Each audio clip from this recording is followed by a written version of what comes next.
আসসালামু আলাইকুম ওয়া রাহমাতুল্লাহি ওয়া বারাকাতুহু।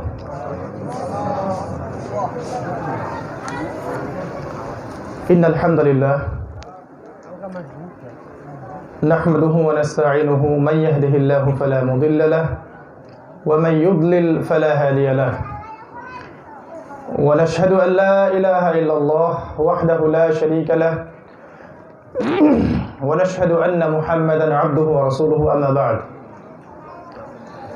فأعوذ بالله من الشيطان الرجيم بسم الله الرحمن الرحيم وقال الله تعالى في كلامه المجيد والفرقانه الحميد اقترب للناس حسابهم وهم في غفلة معرضون وقال رسول الله صلى الله عليه وسلم القرآن حجة لك أو عليك إن الله يرفع بهذا الكتاب أقواما ويضع به الآخرين رواه মুসলিম। আলহামদুলিল্লাহ, যাবতীয় প্রশংসা এবং গুণগান একমাত্র মহিয়ান ও গরিয়ান আল্লাহ সুবহানাহু ওয়া তাআলার জন্য, যে আল্লাহ রাব্বুল আলামিন আজকে আমাদেরকে সুস্থ শরীরে এশা সালাতের পরে একটা ইসলামিক জলসায় বসার তৌফিক দান করেছেন, যে আল্লাহ পাক নাজিল করেছেন মহাবিশ্বয় মহাগ্রন্থ আল কোরআন এবং প্রেরণ করেছেন সর্বকালের সর্বশ্রেষ্ঠ মানব মুহাম্মদুর রাসূলুল্লাহ সাল্লাল্লাহু আলাইহি ওয়াসাল্লামকে। আমরা সবাই আল্লাহ পাকের দরবারে শুকরিয়া আদায় করি, বলি আলহামদুলিল্লাহ। দরুদ এবং সালাত বর্ষিত হোক প্রিয় নবী মুহাম্মদুর রাসূলুল্লাহ সাল্লাল্লাহু আলাইহি ওয়াসাল্লামের প্রতি, যাকে আল্লাহ পাক মানবতার মুক্তির দূত হিসেবে প্রেরণ করেছেন। আমরা সবাই দরুদ পাঠ করি, আল্লাহুম্মা সাল্লি আলা মুহাম্মদ আল্লাহুম্মা বারিক আলা মুহাম্মদ। কেমন আছেন আপনারা?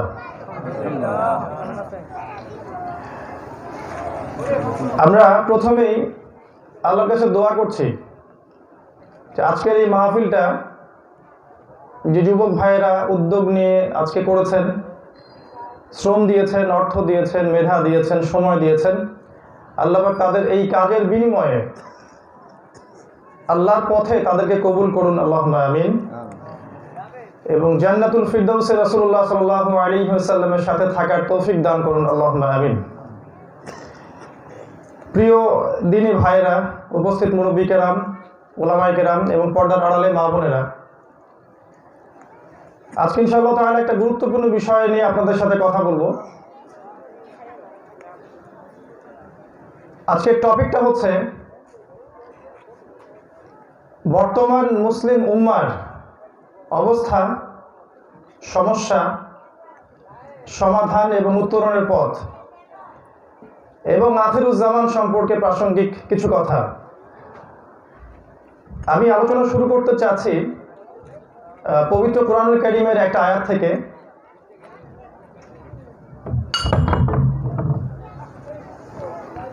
আল্লাহ সুবহানাহু ওয়া তাআলা পবিত্র কোরআনুল কারীমের সূরাতুন নাহল আয়াত নাম্বার 89 বলেছেন, আউযু বিল্লাহি মিনাশ শাইতানির রাজীম ওয়া নাযালনা আলাইকাল কিতাবা তিবয়ানান লিকুল্লি শাই ওয়া হুদাও ওয়া রাহমাতান ওয়া বুশরা লিল মুসলিমিন। আল্লাহ পাক বলছেন, হে নবী মুহাম্মদ সাল্লাল্লাহু আলাইহি ওয়াসাল্লাম, আমি আপনার প্রতি এমন একটা কিতাব নাজিল করেছি, যেই কিতাবটা হচ্ছে প্রত্যেকটা বিষয়ের সমাধান। যেই কিতাব কোরআন হচ্ছে প্রত্যেকটা বিষয়ের সমাধান, ওয়া হুদান এবং হেদায়াত, ওয়া রাহমাতান এবং দয়া, ওয়া বুশরা লিল মুসলিমিন এবং মুসলিমদের জন্য এই বইটা হচ্ছে সুসংবাদ। সুবহানাল্লাহ। এই আয়াতটা দিয়ে আমি কথা বলা শুরু করি এই কারণে যে যারা আমার সাথে একমত যে আল্লাহ রাব্বুল আলামিন কোরআনুল কারীমের মধ্যে প্রত্যেকটা বিষয়ের সমাধান নাজিল করেছেন, আমার আলোচনা তাদের জন্য। যারা বিশ্বাস করেন না যে কোরআন এবং হাদিসের মধ্যে আল্লাহ পাক প্রত্যেকটা বিষয়ের সমাধান দিয়েছেন, আমাদের আলোচনা তাদের জন্য নয়। যারা বিশ্বাস করেন হৃদয় থেকে যে আল্লাহ পাক কোরআনুল কারীমের মধ্যে প্রত্যেকটা বিষয়ের সমাধান নাজিল করেছেন, আলোচনাগুলো তাদের জন্য। যাদের বিশ্বাস হয় না যে কোরআন এবং হাদিসে আল্লাহ প্রতিটা বিষয়ের সমাধান নাজিল করেছেন, আমাদের আলোচনা তাদের জন্য নয়। তারা পশ্চিমা সভ্যতা থেকে হেদায়েত নিতে পারেন, সেকুলারিজম থেকে নিতে পারেন, কমিউনিজম থেকে নিতে পারেন, জাতীয়তাবাদ থেকে নিতে পারেন, ডেমোক্রেসি থেকে নিতে পারেন। হয়তো অনেক শব্দ বুঝে আসতেছে না, আসবে ইনশাআল্লাহ সামনে। আমি অনুরোধ করব, যতক্ষণ পর্যন্ত আমরা এখানে বসে আছি আমরা আপোষে কথা বলবো না, মোবাইল ফোনগুলোকে সাইলেন্ট করে রাখবো ইনশাআল্লাহ। আর আমার কাছ থেকে আপনারা একটা জিনিস পাবেন না, এর জন্য আমি আন্তরিকভাবে দুঃখিত। আমার কাছ থেকে আপনারা ইনশাআল্লাহ তাআলা কোনো কেচ্ছা কাহিনী শুনতে পারবেন না, এবং একই সাথে কোনো সুরেলা ওয়াজও আমার দ্বারা সম্ভব না। আমার জানা নাই যে রাসূলুল্লাহ সাল্লাল্লাহু আলাইহি ওয়াসাল্লামের কোনো দাঈ সাহাবী সুর করে মানুষকে ওয়াজ করেছেন, এটা আমার জানা নাই। আমি কোনো দলিল পাইনি, আমি নিষেধ করছি না। আমি আল কোরআনুল কারীমের মধ্যে দুই শ্রেণীর শ্রোতাকে পেয়েছি। দুই শ্রেণীর শ্রোতা আল্লাহ পাক বলেছেন কোরআনে, দুই শ্রেণীর শ্রোতা হয়ে থাকে। এক শ্রেণী হচ্ছে যারা বলে সামি'না ওয়া আতা'না, আমরা শুনলাম এবং মেনে নিলাম। আল্লাহ পাক তাদের ব্যাপারে রহমতের এবং জান্নাতের ফয়সালা করবেন ইনশাআল্লাহ। আরো এক শ্রেণীর শ্রোতা আছে যাদের কথা আল্লাহ বলেছেন কোরআনুল কারীমের মধ্যে, যারা বলে সামি'না ওয়া আসাইনা, আমরা শুনলাম কিন্তু মানলাম না। এই দুই শ্রেণীর শ্রোতা কোরআনুল কারীমের মধ্যে আমরা পাই। এখন আমরা প্রথম শ্রেণীর অন্তর্ভুক্ত হব না দ্বিতীয় শ্রেণীর অন্তর্ভুক্ত হব, এই ডিসিশনটা আমাদেরকে নিতে হবে। যদি আমরা চিন্তা করি শুনবো এবং মানব, তাহলে হৃদয়ের কান দিয়ে শুনতে হবে, হৃদয়ের চোখ দিয়ে দেখতে হবে এবং কলব দিয়ে উপলব্ধি করতে হবে। আর যদি মনে করেন যে মাহফিলে এসেছি, এখানে সুন্দর সুরেলা ওয়াজ হবে, মনটা একটু তৃপ্ত হবে, রাত 1টা 2টা 12টা পর্যন্ত ওয়াজ শুনবেন, ফজরের নামাজ কাজা করে ঘুমিয়ে থাকবেন, তাহলে আমি বলবো যে এই ধরনের জালসা আপনার জন্য কোনো কল্যাণ নিয়ে আসবে না। কিছু কথা হয়তো খারাপ লাগতে পারে, বাস্তবতা এটাই। যদি বছরে একটা দিন আপনারা একত্রিত হয়ে জালসা এবং মাহফিল করেন এবং এই জালসা এবং এই মাহফিলগুলো আপনাকে 5 ওয়াক্ত নামাজি বানাতে না পারে, আপনাকে খারাপ কাজ থেকে তওবা করে আল্লাহর দিকে ফিরিয়ে আনতে না পারে, এগুলো শোনার পরেও আপনার ভিতরে কোনো পরিবর্তন দেখা যায় না, আপনি আসেন, বসেন, শোনেন, চলে যান, উপলব্ধি করেন না, কথাগুলোকে মিলিয়েও দেখেন না, এবং এগুলো আপনার ঈমানকে বৃদ্ধি করছে না, তাহলে এগুলো আপনার জন্য কোনো কল্যাণ বয়ে আনছে না। বাস্তবতা খুব কঠিন। বাস্তবতা হচ্ছে বাংলাদেশে লক্ষ কোটি মাহফিল হচ্ছে প্রতি বছর, লক্ষ লক্ষ। আলটিমেটলি আমরা দেখছি যে দিন শেষে মুসলিমদের বিভক্তি দূর হচ্ছে না, মুসলিমদের অর্থনৈতিক শক্তি সমৃদ্ধ হচ্ছে না, মুসলিমদের কোনো পলিটিক্যাল পাওয়ার তারা পাচ্ছে না, মসজিদগুলোতে সালাত কায়েম হচ্ছে না, রাষ্ট্রীয় যাকাত ফান্ড ক্রিয়েট করা হচ্ছে না, ইসলামী শরিয়া কোনো ল দেশে কায়েম করা হচ্ছে না। দিন শেষে আমরা দেখছি রেজাল্ট কিন্তু খুব বেশি পজিটিভ না। এটাই বাস্তবতা। আমরা 12টা 1টা 2টা পর্যন্ত ওয়াজ শুনছি ঠিকই, ফজরের জামাতে যাচ্ছি না। আমরা এখানে ওয়াজ করতে শুনতে আসি, বেশিরভাগকেই দেখলাম বাইরে বাজারে ঘোরাফেরা করছেন, চা নাস্তা খাচ্ছেন, জিলাপি খাচ্ছেন, মহিলাদেরকে দেখলাম এদিকে ওদিকে ঘুরে বেড়াচ্ছেন। এখানে এসেছি আমরা আল্লাহ এবং তার রাসূলের কথা শুনতে।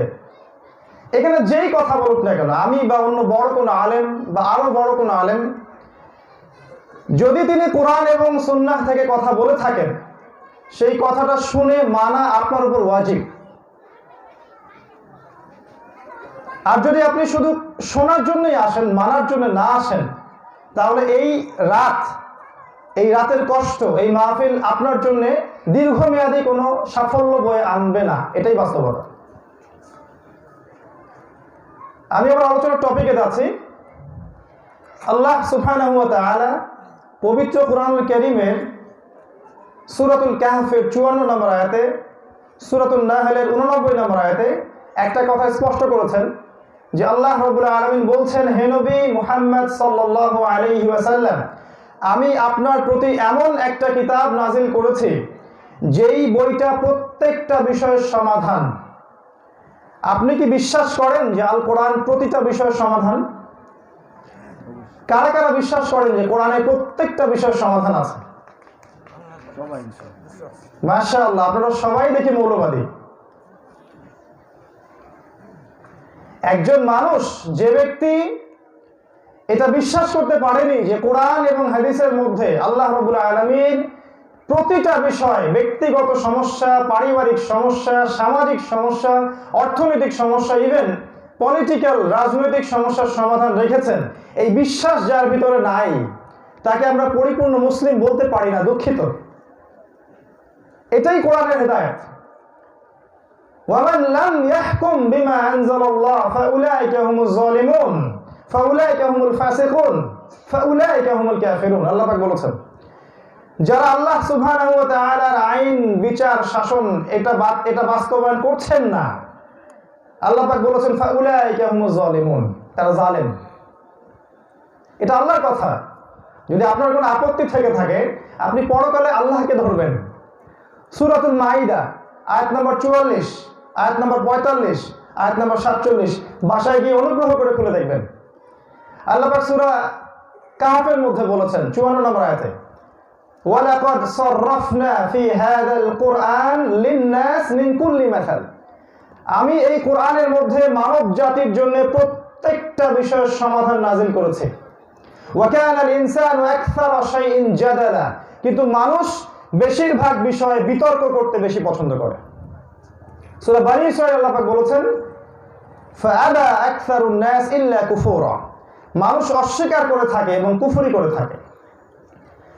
আমরা যদি রাসূলুল্লাহ সাল্লাল্লাহু আলাইহি ওয়াসাল্লামের বিদায় হজের ভাষণের দিকে তাকাই, আমরা দেখতে পারবো রাসূলুল্লাহ সাল্লাল্লাহু আলাইহি ওয়াসাল্লাম বলেছেন, তারাকতু ফিকুম আমরাইন, আমি তোমাদের জন্য মাত্র দুটো বস্তু ছেড়ে যাচ্ছি। লাম তাদিল্লু মা তামাসসাকতুম বিহিমা, তোমরা কোনোদিন পথভ্রষ্ট হবে না যতদিন পর্যন্ত এই দুটো বস্তুকে আঁকড়ে ধরে থাকবে। এক নাম্বার কিতাব আল্লাহ, আল্লাহর কিতাব অর্থাৎ আল কোরআন, ওয়া সুন্নতি নবীহি, তার নবীর সুন্নাহ অর্থাৎ রাসূলের হাদিস। এই দুটোকে যদি আপনি আঁকড়ে ধরে থাকেন, এই দুটোর সামনে আত্মসমর্পণ করেন এবং এই দুটোর মধ্যেই সমস্ত সমস্যার সমাধান আছে, এই আকীদা আপনার স্ট্রং থাকে, তখন গিয়ে আপনি একজন পরিপূর্ণ মুসলিম হলেন। আমি কি বুঝাতে পারছি কথা? দুঃখজনক একটা বিষয় হচ্ছে, আল্লাহ পাক কোরআন নাজিল করেছিলেন যেন আমরা কোরআনের হকগুলোকে আদায় করি। সূরাতুল বাকারা 121 নম্বর আয়াতটা পড়ে দেখবেন। আল্লাহ পাক বলছেন, আল্লাযীনা আতাইনাহুমুল কিতাবা ইয়াতলুনাহু হাক্কা তিলাওয়াতিহি উলাইকা ইউমিনুনা বিহি, যাদেরকে কিতাব দেয়া হয়েছে, এই কোরআন দেয়া হয়েছে, এবং যারা এর তিলাওয়াতের হকটা আদায় করে, এরাই হচ্ছে প্রকৃত মুমিন। আল্লাহ চেয়েছিলেন যেন আমরা আল কোরআনের হকটা আদায় করি। যদি প্রশ্ন করি যে জানেন কি আল কোরআনের হকগুলো কি কি, 95% যুবক উত্তর দিতে পারবে না। আমাদের যুবকদেরকে যদি জিজ্ঞাসা করি যে ওযু ফরজ কয়টা, রাসূলুল্লাহ সাল্লাল্লাহু আলাইহি ওয়াসাল্লামের কতজন স্ত্রী ছিলেন, তাদের নাম কি, বদরের যুদ্ধ কত হিজরিতে হয়েছিল, উহুদের যুদ্ধ কত হিজরিতে হয়েছে, মুসআব বিন উমাইর রাদিয়াল্লাহু আনহু কেন বিখ্যাত সাহাবী, হামজা রাদিয়াল্লাহু আনহু কেন সাইয়্যিদুশ শুহাদা,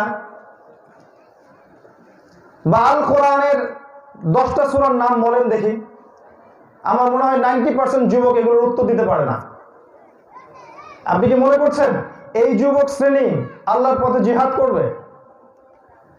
আপনি কি ভাবছেন এই যুবক শ্রেণীকে দিয়ে ইসলামিক খেলাফা আবারও বাস্তবায়িত হবে? আপনি স্বপ্ন দেখছেন, জেগে জেগে স্বপ্ন দেখছেন আপনি। আমরা এভাবেই জানি না যে আল কোরআনের হকগুলো কি কি। আল কোরআনের 6টা হক থাকে। কয়টা হক থাকে? 1 নাম্বার, বিশুদ্ধ করে কোরআন তেলাওয়াত করা শিখতে হয়। হাত উঁচু করেন তো কতজন বিশুদ্ধ করে কোরআন তেলাওয়াত করতে জানেন?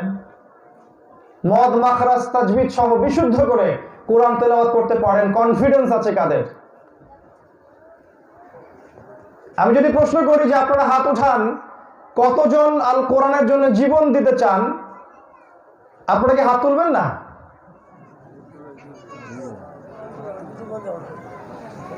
এই হচ্ছে বাস্তবতা।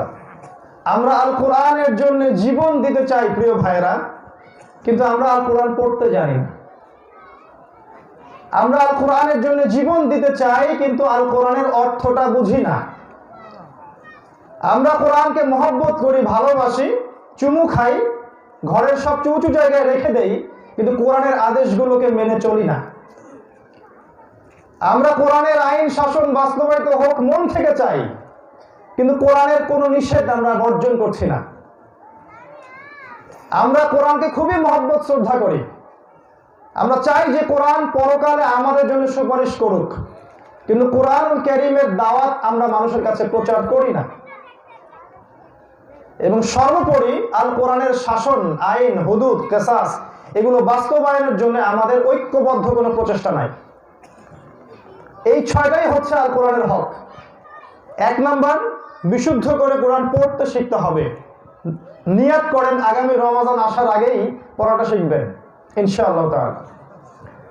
2 নাম্বার, আল কোরআনের অর্থটা আপনাকে পরিপূর্ণভাবে বুঝতে হবে, আলিফ লাম মিম থেকে মিনাল জিন্নাতি ওয়ান নাস পর্যন্ত, এটা আপনাকে বুঝতেই হবে।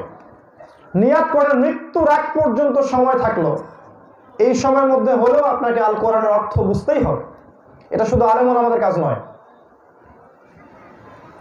3 নাম্বার হক হচ্ছে কোরআনের প্রতিটা বিধান, আদেশ মেনে চলতে হয়। যেমন সালাত, যাকাত, সওম, সত্য কথা বলা, আল্লাহর পথে দাওয়া দেয়া, প্রয়োজনে আল্লাহর রাস্তায় জিহাদ করা, পিতামাতার খেদমত করা, সততা, পরহেজগারিতা, প্রতিটা বিষয়ে কোরআনের আদেশ, এগুলো মেনে চলতে হয়। এটা 3 নাম্বার হক। 4 নাম্বার, কোরআনের যত নিষেধ আছে সমস্ত নিষেধগুলোকে বর্জন করতে হয়। যেমন শিরক করবেন না, সুদ খাবেন না, ঘুষ খাবেন না, দুর্নীতি করবেন না, অন্যের সম্পদ আত্মসাৎ করবেন না, এতিমের মাল ভক্ষণ করবেন না, জিনা করবেন না, বেপরদায় চলবেন না, যত রকমের নিষেধ আছে সব নিষেধ ছাড়তে না পারলে কোরআনের হক আদায় হবে না। 5 নাম্বার, আল কোরআনের দাওয়াত মানুষের কাছে প্রচার করতে হয়। শুধু নিজে আত্মকেন্দ্রিক জীবনযাপন করলে ইসলামিক কমিউনিটি গড়ে ওঠে না, মানুষের কাছে ইসলামিক দাওয়াত প্রচার করতে হয়, কোরআনের দাওয়াত প্রচার করতে হয়। এটা হচ্ছে কোরআনের 5 নম্বর হক। 6 নাম্বার, আল কোরআনের যে বিধানটা আছে এটা সামষ্টিক বাস্তবায়নের জন্য ঐক্যবদ্ধ প্রচেষ্টার দরকার আছে। এই প্রচেষ্টা চালানোর জন্য আপনাকে আল্লাহ যা দিয়েছেন, আপনার জান, আপনার মাল, আপনার মেধা, আপনার শ্রম, সময়, এটাকে আল্লাহর পথে ফি সাবিলিল্লাহ ঢেলে দিতে হয়। এই 6টা হক যে আদায় করতে পারবে ইনশাআল্লাহ তাআলা কোরআনুল কারীম কাল কিয়ামতের দিন ওই ব্যক্তির পক্ষে সাক্ষী দেবে ইনশাআল্লাহ। কোনো সন্দেহ নাই যে আল কোরআন যার পক্ষে সাক্ষী দিবে সেই ব্যক্তি নিশ্চিত জান্নাতে যাবে ইনশাআল্লাহ তাআলা। আর যে ব্যক্তি কোরআনের এই 6টা হক আদায় করবে না, কোনো সন্দেহ নাই কোরআন তার বিপক্ষে সাক্ষী দিবে। আর কোরআন যার বিপক্ষে সাক্ষী দিবে পৃথিবীর কোনো শক্তি নাই তাকে জান্নাতে নিয়ে যাবে। এত সহজ না। ভেবেছেন একবার লা ইলাহা ইল্লাল্লাহ মুখে পড়লেই জান্নাতে চলে যাব? আজকে লা ইলাহা ইল্লাল্লাহ পড়লে আমাদের রিজিক বাড়ে। একটা সময় ছিল যখন সত্যি সত্যি লা ইলাহা ইল্লাল্লাহ বাস্তবায়ন করতে গেলে 2টা জায়গায় থাকতে হতো, হয় জেলখানায় না হলে মাটির তলে। আজকে সেই লা ইলাহা ইল্লাল্লাহ পড়লে আমার রিজিক আসছে। তা আপনার লা ইলাহা ইল্লাল্লাহ আর আমার লা ইলাহা ইল্লাল্লাহর মধ্যে অনেক পার্থক্য আছে। একটা আপনাকে রিজিক দিচ্ছে আর একটা আমাকে শাহাদাত দিচ্ছে। প্রিয় ভাইরা, আমার আন্তরিক অনুরোধ, প্রত্যেকের ঘরে ঘরে আল কোরআন আছে, কোরআন পড়া শিখুন, অর্থটাকে বুঝুন, বিশুদ্ধ তাফসীর চর্চা করুন, কোরআনের তালিম বাড়িয়ে দিন। এর সাথে রাসূলের সুন্নাহর তালিম তো অবশ্যই করবেন। আপনার ব্যক্তি জীবন, পারিবারিক জীবনটাকে কোরআনের কাঠামে গড়ে তুলুন। আপনার কোরআনের যত আদেশগুলো আছে তা মানার চেষ্টা করুন, নিষেধগুলোকে ছেড়ে দিন। আল্লাহর ওয়াস্তে কোরআনের নিষেধগুলোকে ছেড়ে দিন। কোরআনের দাওয়াত মানুষের কাছে প্রচার করুন। এবং কোরআনিক সোসাইটি গড়ে তোলার জন্য আপনার সার্বিক চেষ্টা আপনি চালিয়ে যান, ইনশাআল্লাহ তাআলা এই পথ আপনাকে জান্নাতে নিয়ে যাবে ইনশাআল্লাহ। আমাদের আজকের টপিক আখিরুজ্জামান। এটা যতটা গুরুত্বপূর্ণ টপিক ঠিক ততটাই অবহেলিত। আল্লাহ সুবহানাহু ওয়া তাআলা সূরাতুল আম্বিয়ার মধ্যে বলেছেন 1 নম্বর আয়াতে আল্লাহ বলেছেন ইকতারাবা লিন-নাসি হিসাবুহুম ওয়া হুম ফি গাফলাতিন মু'রিদুন। আল্লাহ পাক বলেছেন মানুষের হিসাব নিকাশের সময়টা খুবই কাছে চলে এসেছে। ওয়া হুম ফি গাফলাতিন মু'রিদুন, তারা হচ্ছে গাফেল এবং আল্লাহ থেকে তাদের চেহারাকে ফিরিয়ে নিচ্ছে। আল্লাহ বলছেন মানুষের হিসাব নিকাশের সময় খুবই কাছে চলে এসেছে, কিন্তু মানুষ এই বিষয়টা থেকে মুখ ফিরিয়ে নিচ্ছে, আল্লাহ থেকে মুখ ফিরিয়ে গাফেল হয়ে চলছে। আল্লাহ পাক কোরআনের বহু জায়গায় বলেছেন ইকতারাবাতিস সাআহ ওয়া ইনশাক্কাল কমার, কিয়ামত কাছাকাছি চলে এসেছে এবং চাঁদ, এই যে চাঁদ এটা দ্বিখণ্ডিত হয়ে গেছে, চাঁদ দুই টুকরা হয়ে গেছে।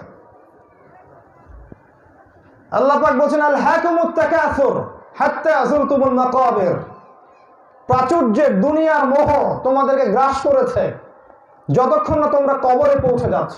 কাল্লা সাউফা তা'লামুন, কখনো নয় শীঘ্রই তোমরা জানতে পারবে। সুম্মা কাল্লা সাউফা তা'লামুন, কখনো নয় শীঘ্রই তোমরা জানতে পারবে। কাল্লা লাউ তা'লামুনা ইলমাল ইয়াকিন, ইলমাল ইয়াকিনের সাথে তোমরা অবশ্যই জানবে, নিশ্চিত জ্ঞানের সাথে জানবে। লাতারাউন্নাল জাহিম, অবশ্যই তোমরা সবাই জাহান্নামকে দেখবে। সুম্মা লাতুসআলুন্না ইয়াওমাইযিন আনিন নাঈম, কিয়ামতের দিন তোমাদের প্রত্যেককে যার যার নিয়ামত সম্পর্কে আল্লাহ জিজ্ঞাসা করবেন।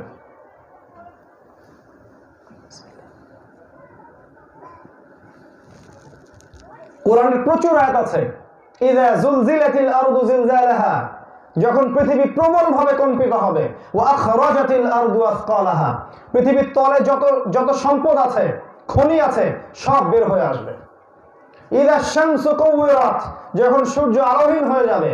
ওয়া ইযা নুজুমুন কাদারাত, যখন তারাগুলো খসে খসে পড়বে।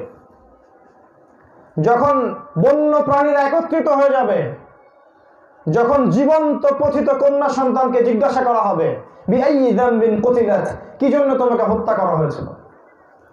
প্রচুর আয়াত, এই আয়াতগুলো বলে রাত শেষ হয়ে যাবে। কোরআনের অসংখ্য আয়াতে আল্লাহ পাক বলেছেন যে সময়, টাইম আস্তে আস্তে শেষ হয়ে যাচ্ছে। ওয়াল আসরি ইন্নাল ইনসানা লাফি খুসর, সময়ের কসম যে মানুষ ক্ষতির মধ্যে আছে। কোরআন এবং হাদিস এই দুইটাকে যদি আমরা একত্রিত করি, শেষ জামানা সম্পর্কে সবচেয়ে বেশি কথা বলে গেছেন আমাদের প্রিয় নবী মুহাম্মদুর রাসূলুল্লাহ সাল্লাল্লাহু আলাইহি ওয়াসাল্লাম। আমি কি আপনাদেরকে বলে দিব যে রাসূলুল্লাহ সাল্লাল্লাহু আলাইহি ওয়াসাল্লাম কি কি নিদর্শন বলে গেছেন শেষ জামানা সম্পর্কে? আমি কয়েকটা বলি, সবগুলো না হলে কয়েকটা বলি, আপনার দুই চোখটাকে খুলে দেওয়ার জন্য। আমি শুধু বাইরের চোখের কথা বলছি না, ভিতরের কলবের যে চোখ সেটার কথা বলছি। যদি আপনার ভিতরের চোখ না খোলে, ভিতরের কানটা না খোলে, হৃদয়টা পরিশুদ্ধ না হয়, আত্মশুদ্ধি না আসে, তাহলে একটা আয়াত শুনে রাখেন। সূরাতুল আ'রাফ 179 নম্বর আয়াত আল্লাহ পাক বলেছেন ওয়ালাকাদ যারানা লিজাহান্নামা কাসীরাম মিনাল জিন্নি ওয়াল ইনস, আমি প্রচুর সংখ্যক মানুষ এবং জিনকে দিয়ে জাহান্নাম পরিপূর্ণ করব। আমি আবার বলছি, আল্লাহ বলেছেন আমি প্রচুর সংখ্যক মানুষ আর প্রচুর সংখ্যক জিনকে দিয়ে জাহান্নাম পরিপূর্ণ করব। কতজনকে দিয়ে? 1099 জন মানুষ জাহান্নামে যাবে। প্রত্যেক 1099টা মানুষ জাহান্নামে যাবে, 1001 জন ব্যক্তি জান্নাতে যাবে। সহিহ বুখারীতে এই হাদিসটা 4 বার এসেছে। আদম আলাইহিস সালামকে যখন ওঠানো হবে, তাকে বলা হবে তোমার সন্তানদের মধ্য থেকে জাহান্নামীদেরকে আলাদা করে দাও। আদম আলাইহিস সালাম বলবেন কতজনকে ইয়া আল্লাহ? আল্লাহ পাক বলবেন 1099 জনকে জাহান্নামের জন্য আলাদা করে দাও। ইন্না লিল্লাহি ওয়া ইন্না ইলাইহি রাজিউন। এই কথাটা কি আপনার ভিতরে কোনো প্রভাব ফেললো? আমরা ওভার কনফিডেন্সে ভুগছি, মনে করছি টুকটাক সালাত সাওম যাকাত পড়ে আমরা জান্নাত নিশ্চিত করে ফেলেছি।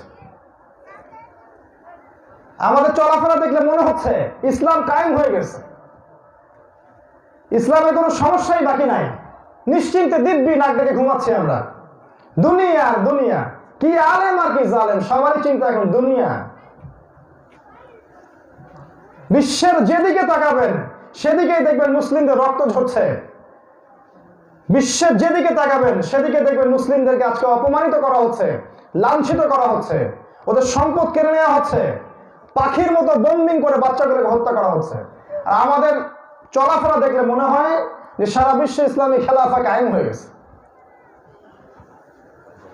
1999টা মানুষ জাহান্নামে যাবে, আল্লাহ পাক এই কথা বলছেন সূরা আরাফ এর 179 নম্বর আয়াতে। এরা কেন জাহান্নামে যাবে আল্লাহ পাক কারণটা বলছেন, লাহুম কুলুবুন, শুনেন, লাহুম কুলুবুন লা ইয়াফকাহুনা বিহা, তাদের হৃদয়ে দিয়েছিলাম, হৃদয় দিয়ে উপলব্ধি করতো না, এক নাম্বার কারণ। ওয়ালাহুম আ'য়ুনুন লা ইউবসিরুনা বিহা, তাদেরকে চোখ দিয়েছিলাম, চোখ দিয়ে তারা দেখতো না। এটা কোন চোখ তাহলে? বাইরের চোখ দিয়ে তো সবাই দেখে, তাহলে কোন চোখ এটা? হৃদয়ের কলমের চোখ, এই চোখটা অন্ধ।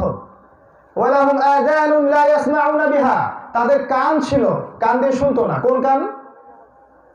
বাইরের কান দিয়ে তো সবাই শোনে, হৃদয়ের কান। আল্লাহ পাক বলছেন উলাইকা কাল আনআম, এরা হচ্ছে আনআমের মতো, গবাদি পশুর মতো।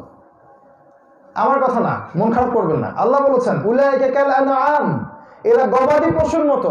বাল হুম আদাল, বরং তার চেয়েও তারা নিকৃষ্ট। ওয়া উলাইকা হুমুল গাফিলুন, এরা হচ্ছে গাফেল।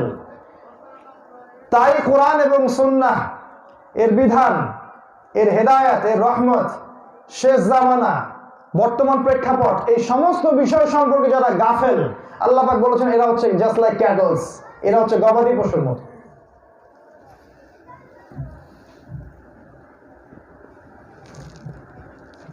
রাসূলুল্লাহ সাল্লাল্লাহু আলাইহি ওয়াসাল্লাম, আপনার নবী, আমার নবী, প্রিয় নবী, যাকে আল্লাহ রাব্বুল আলামিন মানবতার মুক্তির দূত হিসেবে প্রেরণ করেছেন, যার চেয়ে নম্র, ভদ্র, মুত্তাকি, পরহেজগার কোনো মানুষ এই পৃথিবীতে সৃষ্টি হয় নাই।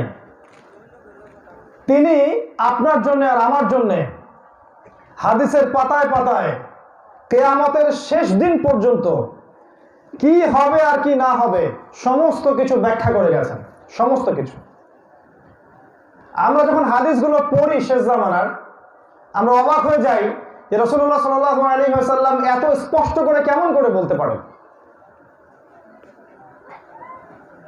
ঈসা আলাইহিস সালাম যখন পৃথিবীতে আসবেন, তার চুলের রংটা কেমন হবে, তার চুল কত লম্বা থাকবে, চুল দিয়ে কি টপটপ করে পানি পড়বে কি পড়বে না, এতটুকু পর্যন্ত রাসূল সাল্লাল্লাহু আলাইহি ওয়াসাল্লাম বলে গেছেন, জানেন?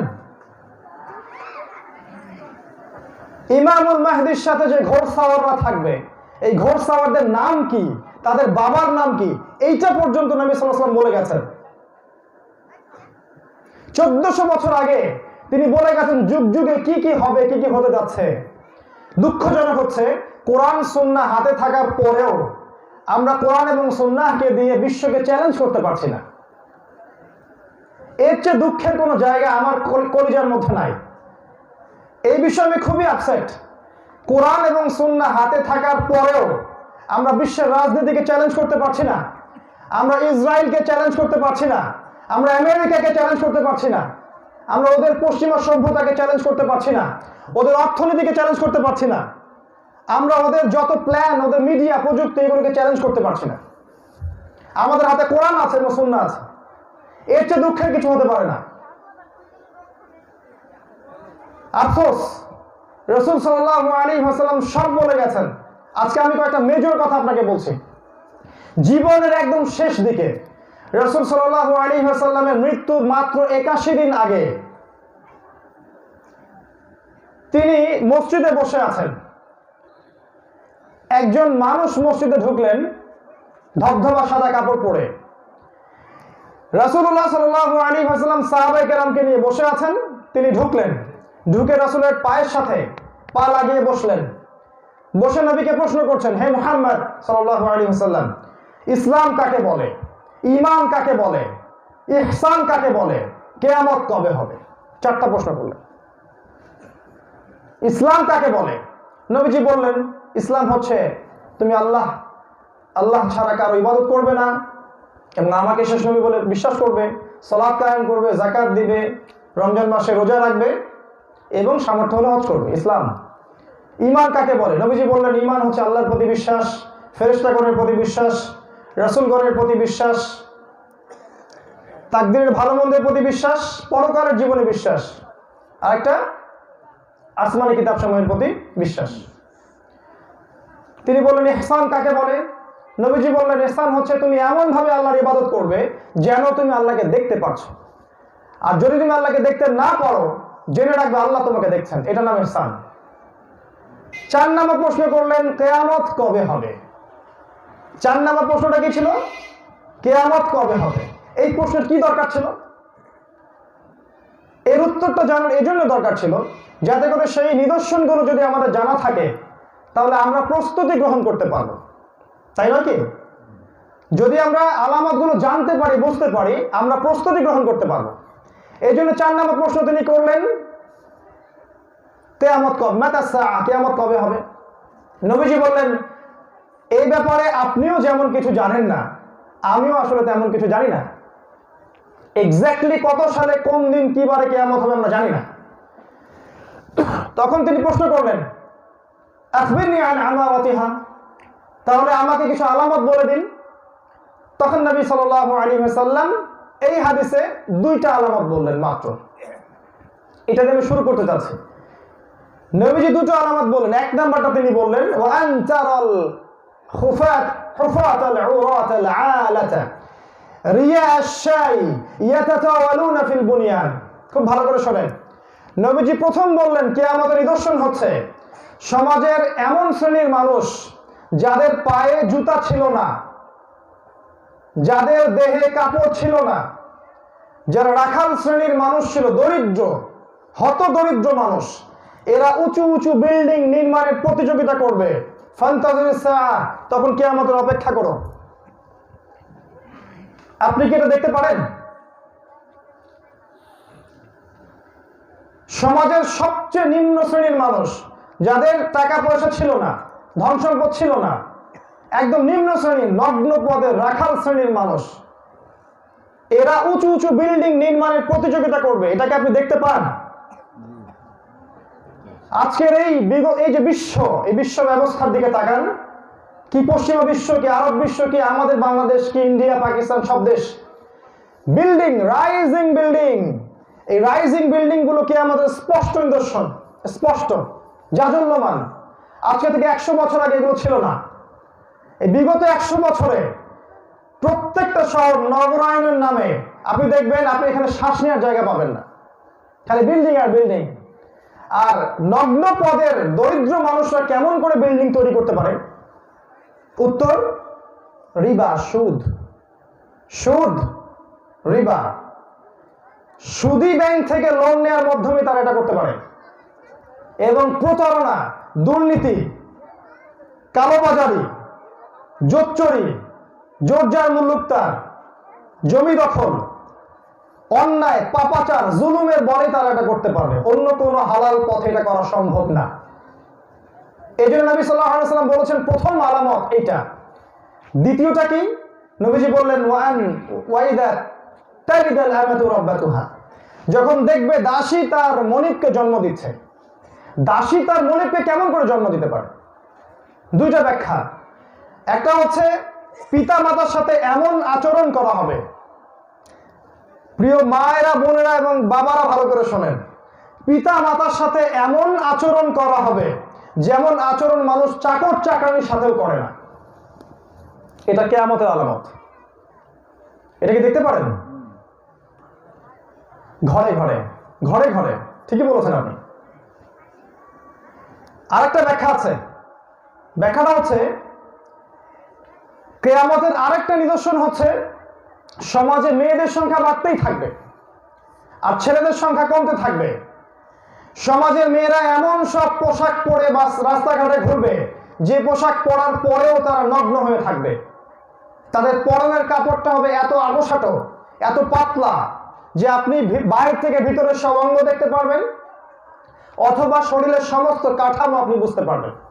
নবীজি বলেছেন নিসাউন, এরা হচ্ছে ওই শ্রেণীর মহিলা, কাসিয়াতুন আরিয়াত, এরা হচ্ছে কাপড় পরেও নগ্ন, মুইলাতুন মামিলাত, এরা নিজেরাও আকর্ষিত হয়, অন্যকেও আকর্ষণ করে। এরা জান্নাতের গন্ধ পাবে না, যদিও জান্নাতের গন্ধ 70 বছরের দূর থেকে পাওয়া যাবে।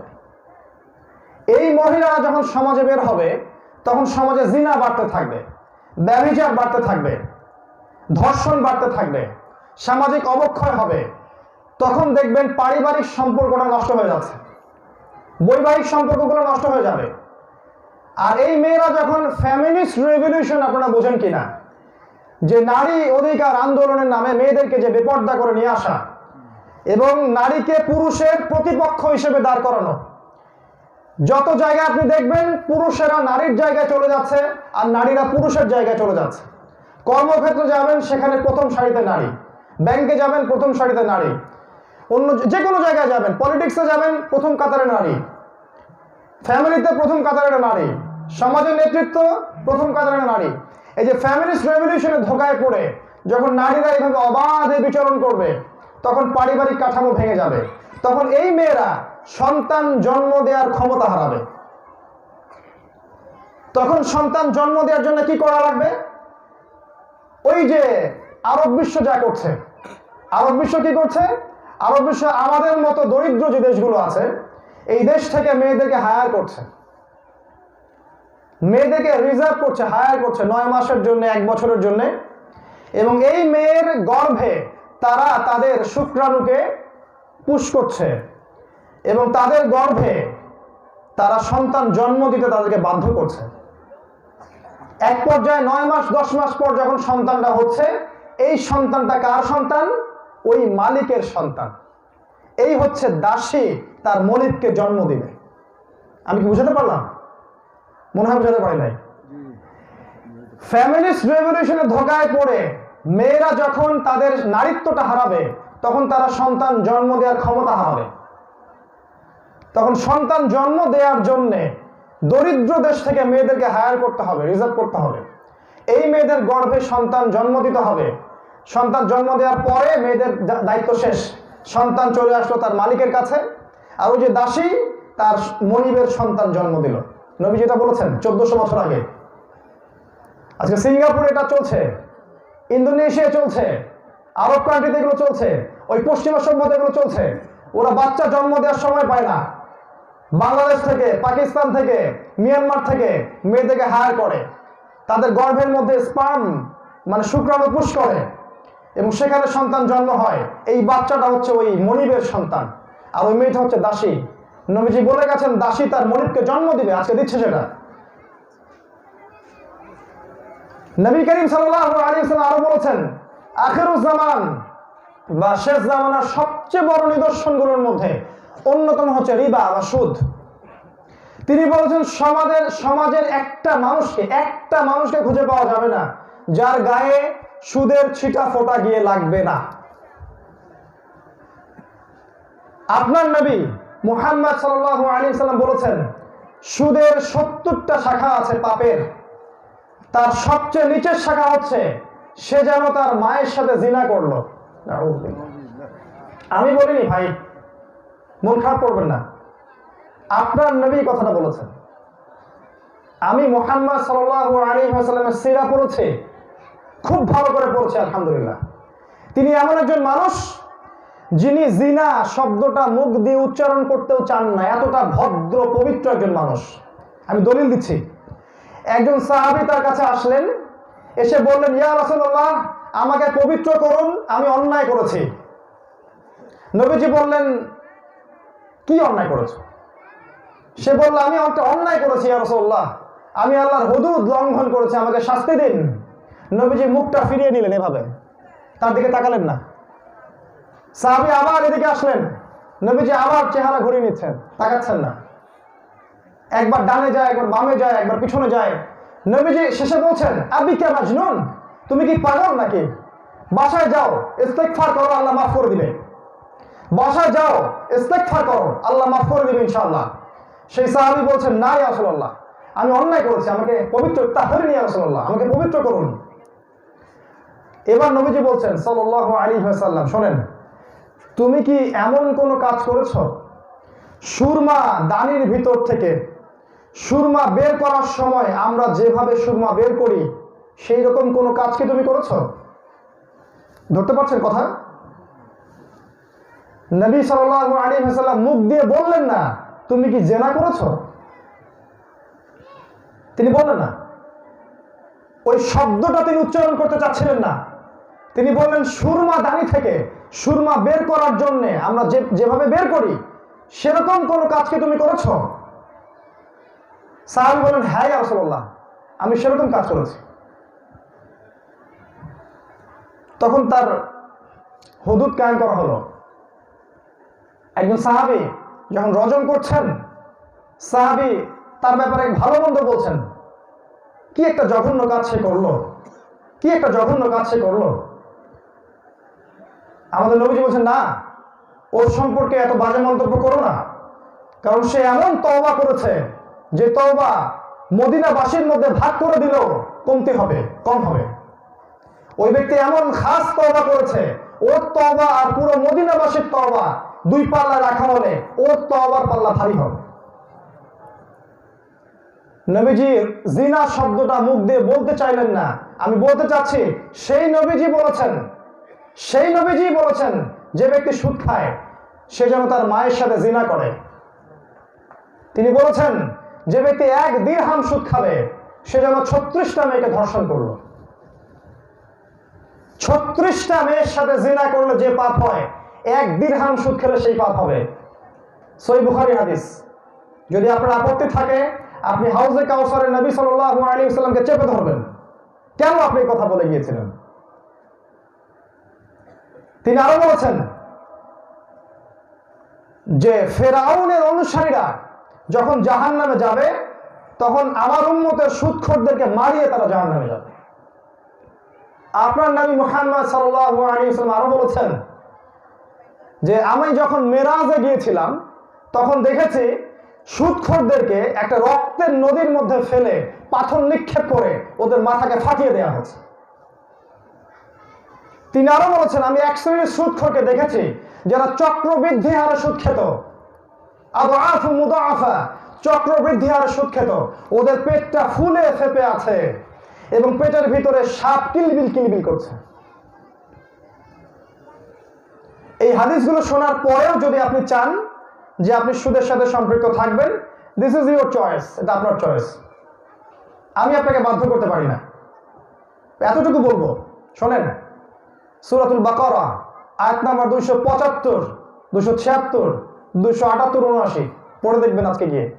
আল্লাহ, আপনার আল্লাহ বলেছেন, আপনার আল্লাহ যে আপনাকে সৃষ্টি করেছেন তিনি বলেছেন, ইয়া আইয়ুহাল্লাযীনা আমানু, হে মুমিনগণ, ইত্তাকুল্লাহ, তোমরা আল্লাহকে ভয় করো, ওয়াযারু মা বাকিয়া মিনার রিবা, সুদের অবশিষ্ট অংশগুলো ছেড়ে দাও, ওয়া ইল্লাম তাফআলু, তোমরা যদি সুদের অবশিষ্ট অংশ না ছেড়ে দাও, ফাযানু বিহারবিন মিনাল্লাহি ওয়া রাসূলিহি, তাহলে আল্লাহ এবং তার রাসূলের সাথে যুদ্ধের ঘোষণা শুনে রাখো।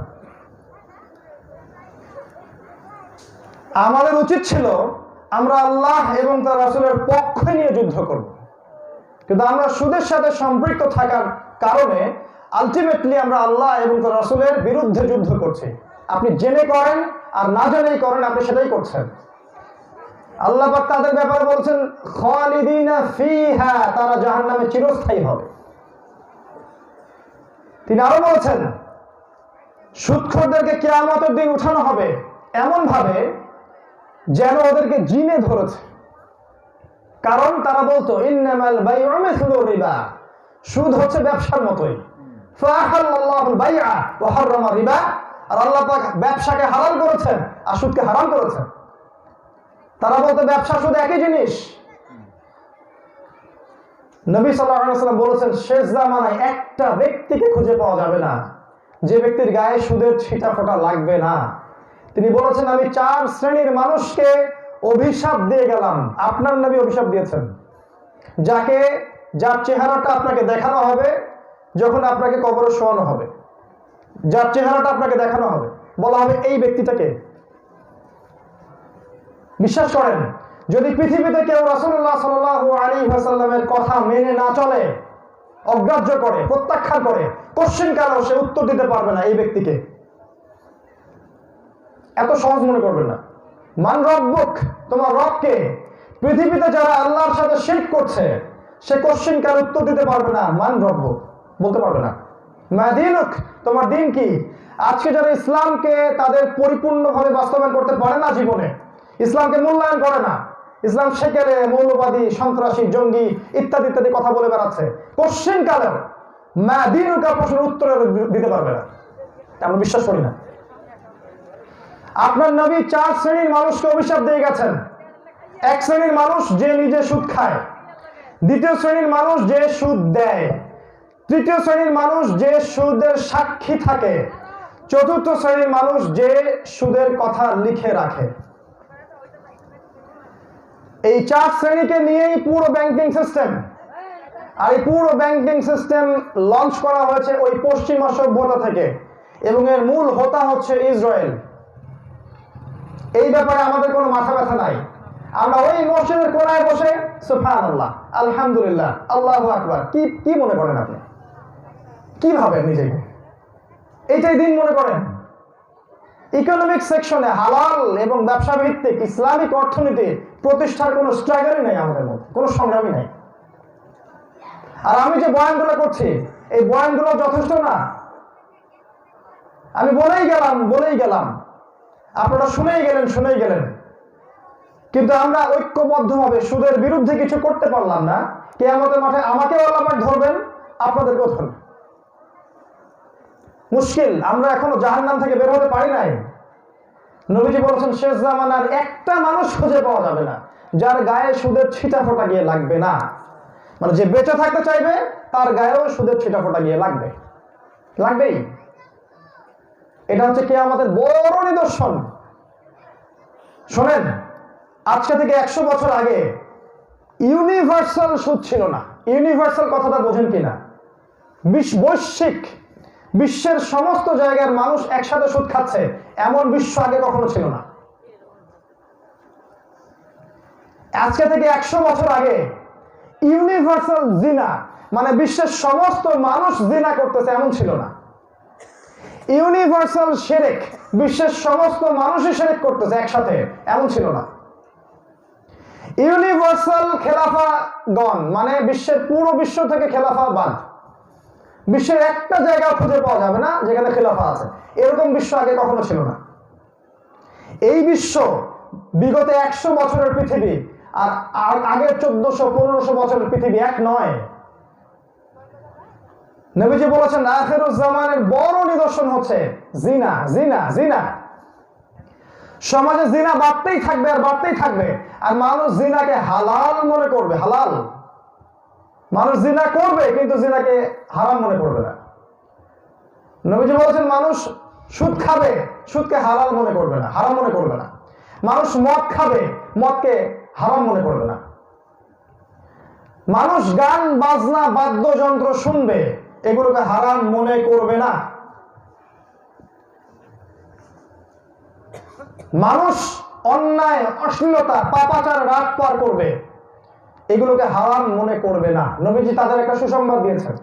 তিনি বলেছেন আল্লাহ পাক অচিরেই, শুনুন, যারা সুদের সাথে সম্পৃক্ত, যারা জিনার সাথে সম্পৃক্ত, মদের সাথে সম্পৃক্ত, বাদ্যযন্ত্র গান বাজনার সাথে সম্পৃক্ত এবং দুনিয়াবি ভোগবিলাস, নারীর নৃত্য, অশ্লীলতা, বেহায়াপনা, এগুলোর সাথে সম্পৃক্ত, নবীজি বলেছেন আল্লাহ সুবহানাহু ওয়া তাআলা তাদেরকে বানর এবং শুয়োরে পরিণত করবেন। একটু আগে আমি হাদিসটা আবার পড়ছিলাম আমার ভাইকে সাথে নিয়ে। আমি বললাম এখানে বাহ্যিক অর্থ নাও হতে পারে। তাদের স্বভাব চরিত্র বানরের মতো হয়ে যাবে এবং তাদের স্বভাব চরিত্র শুয়োরের মতো হয়ে যাবে। বানর কি করে? বানর বোঝে না ব্যক্তিগত জীবন কোনটা আর পাবলিক জীবন কোনটা। প্রাইভেট লাইফ কোনটা, পাবলিক লাইফ কোনটা, বানানোটা বোঝে না। ও এমন সব কাজ পাবলিকলি করে যেগুলো গোপনে করতে হয়। আর শুয়োর কি করে? শুয়োর ভালো পবিত্র জিনিস বাদ দিয়ে অপবিত্র নোংরা জিনিস খায়। এই ব্যক্তিরা আল্লাহর পবিত্র বিধান বাদ দিয়ে অপবিত্র নোংরা জিনিস খাবে, এই শুয়োর হয়ে যাবে। আল্লাহ আযাব। নবী সাল্লাল্লাহু আলাইহি ওয়াসাল্লাম আরো বলে গেছেন, শোনেন, যে কিয়ামতের আখিরুজ জামানের আগে আগে ব্যাপক ভূমিকম্প হবে। ব্যাপক ভূমিকম্পের পর ভূমিকম্প হতেই থাকবে, একটার পর একটা। তিনি বলেছেন সানাওয়াতু জালাজিল, ভূমিকম্পের বছর চলতে থাকবে, বছরের পর বছর ধরে ভূমিকম্প হতে থাকবে। আমরা এই জন্যই বলি, এই যে এখনকার ঢাকা শহরকে দেখলে মনে হয় এই শহরটা হচ্ছে একটা কবরস্থান হতে যাচ্ছে আগামীতে। আল্লাহ জানেন কি করবেন। আল্লাহ পাক। উঁচু উঁচু বিল্ডিং, অপরিকল্পিত নগরায়ন, কোনো কনস্ট্রাকটিভ প্ল্যান নাই। একটা যদি 5 মাত্রা 6 মাত্রার ভূমিকম্প হয় বাংলাদেশের কোনো একটা জায়গায়, সিলেটে বা চট্টগ্রামে বা উত্তরবঙ্গের কোথাও বা ঢাকায়, আল্লাহ না করুক, তাহলে পুরো শহরটা কলাপস করে যাবে। এক একটা 30-40 তলা বিল্ডিং হবে এক একটা কবরস্থান। আর নবীজি বলে গেছেন বা'দাহু সানাওয়াতু জালাজিল, কিয়ামতের আগে আগে মহামারী ছড়াবে, আর মহামারীর পরে আসবে ভূমিকম্পের বছরগুলা। কি পরিকল্পনা আমাদের, কি করব আমরা? এর মধ্যে 3টা ভূমিকম্পের কথা নবীজি বলেছেন। একটা হবে পৃথিবীর পূর্ব দিকে, মানে Bangladesh, Pakistan, Myanmar, Indonesia, Malaysia, এই কন্টিনেন্টে একটা বড় ভূমিকম্প হতে যাচ্ছে সামনে। নবীজি বলেছেন পৃথিবীর জমিনটা ধসে যাবে ভিতরে। একটা হবে পৃথিবীর পশ্চিম দিকে, ওই যে ব্রিটেন, জার্মানি, ফ্রান্স, আমেরিকা, এই কন্টিনেন্টে একটা বড় ভূমিকম্প হতে যাচ্ছে সামনে, ওরা ঠেকাতে পারবে না। আরেকটা হতে যাচ্ছে পৃথিবীর মাঝখানে, আরব, জাজিরাতুল আরবের মধ্যে, এই আপনার সৌদি, কাতার, কুয়েত, এই গলফ কান্ট্রিগুলোর মধ্যে। হাদিস কোরআনে সবই বলা আছে, প্রয়োজন খালি একটু স্টাডি করা। তিনি আরো বলেছেন কিয়ামতের আগে আগে শেষ জামানায় সময়গুলো সংক্ষিপ্ত হয়ে আসবে, সময় সংক্ষিপ্ত হয়ে আসবে। একটা বছর চলে যাবে একটা মাসের মতো, একটা মাস চলে যাবে একটা সপ্তাহের মতো, একটা সপ্তাহ চলে যাবে একটা দিনের মতো, একটা দিন চলে যাবে একটা ঘন্টার মতো। আপনি কি বুঝতে পারছেন আপনার সময় দ্রুত চলে যাচ্ছে? আমি আপনাকে বলছি কারণটা কি। কারণ 2টা।